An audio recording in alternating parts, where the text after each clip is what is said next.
20टा छै चालैवला आ 20के चालिके तकर बाद तैयारी करे पड़ै छै आ तब छिट्टामे सबके डालै पड़ै छै अलग अलग से तब भूजै पड़ै छै बस।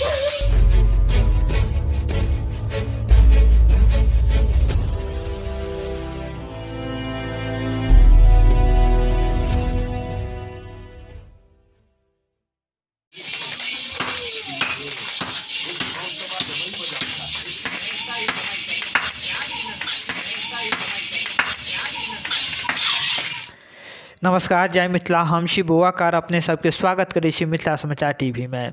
मिथिला के एकटा एहन वस्तु जकरा दुनिया में एकटा विशेष ड्राई फ्रूट के नाम में मखान अछि। दोसर ड्राई फ्रूट के तुलना मखान में अधिक मात्रा में प्रोटीन और आयरन पायल जाइत अछि। भौगोलिक, सामाजिक, संस्कृति से जुड़ल मखान मिथिला मखान अछि। भौगोलिक ऐतिहासिक दृष्टि सँ मिथिला मखान संस्कृति विरासत अछि। जखन मिथिला नरेश राजा जनक के जमाना में पर्व त्यौहार से लऽ कऽ स्वागत सत्कार में मखान के उपयोग होइत छल। मखान के उत्पादन अखनो सबसे बेसी मिथिले क्षेत्र में होइए। देश के 75% मखान के उत्पादन मिथिले क्षेत्र में होइत अछि। अखन हमरा संगे राजेंद्र साहनी छथि, हिनका से हम सब बातचीत करब और हिनकर जे प्रोसेसिंग छै मिथिला के मखान के ओ केना ई सब करै छथिन एहि पर हम सब बातचीत करब। जो कहल जाए तऽ मखान के अखन उत्पादन मधुबनी, दरभंगा में तऽ कम भऽ गेल छै, मगर पूर्णिया आ सुपौल साइड में जे छै मखान के उत्पादन जे छै अखनो बहुत बेसी होइ छै। तो राजेंद्र साहनी से हम सब बातचीत करै छी। नाम की छी? राजेंद्र साहनी। राजेंद्र साहनी। तऽ अहाँ एहिठाम कतेक दिनसँ करै छी मखान? 30 बरस से। 30 सालसँ। तऽ अहाँ माने सीजन नया सीजन है छै ना। हाँ, तऽ सीजन ई कतेक दिन तक चलै छै? 5 महीना। 5 महीना। 5 महीना।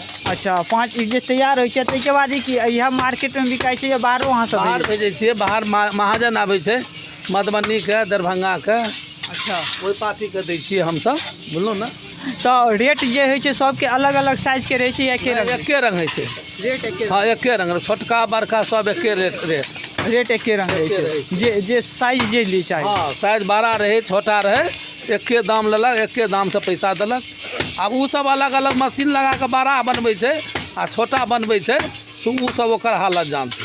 अच्छा, एहिठाम जे छै अहाँके रेट एके? हाँ, रेट। एहिठाम 5-6 आदमी सब लागल छथि आ 6 आदमी मिलकर ई सब जे छै एहिठाम मखान तैयार कऽ रहल छथि। एना ओहो साइड जे छै इस साइड देवाल छै, ताहि दुआरे अहाँ सबके नहि देखाइत हैत। सबसँ हमसब बातचीत करै छी जे ई सब केना कऽ कतेक बेसी मेहनत लागै छै, अहाँ देख सकै छियै। और शायद एहिके ताहिके बाद कतेक काल लागैत हेतै टाइम ओहो देखबै अपनेसँ। तऽ अहाँके नाम की छी? रंजीत साहनी। रंजीत साहनी। तऽ अहाँ ई कतेक दिनसँ करै छियै एहिठाम काज? एहिठमा काज करै छै 4 महीनासँ। 4 महीनासँ। तऽ भरि साल काज करै छियै या किछु के समय फिक्स होइ छै? अगर समय फिक्स होइ छै 5 महीना से छै। तऽ जे 5 महीना छै 5 महीना अहाँ तक करै छियै? हाँ।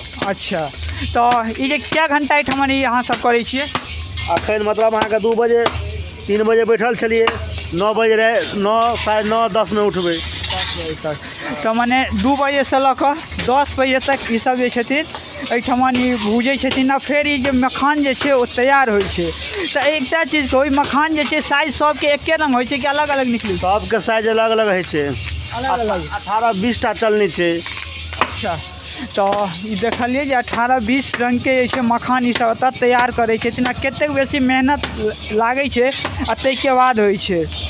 तऽ एहन चलनी अहाँके 20 टा छै चालैवला आ 20के चालिके तकर बाद तैयारी करे पड़ै छै आ तब छिट्टामे सबके डालै पड़ै छै अलग अलग से तब भूजै पड़ै छै बस।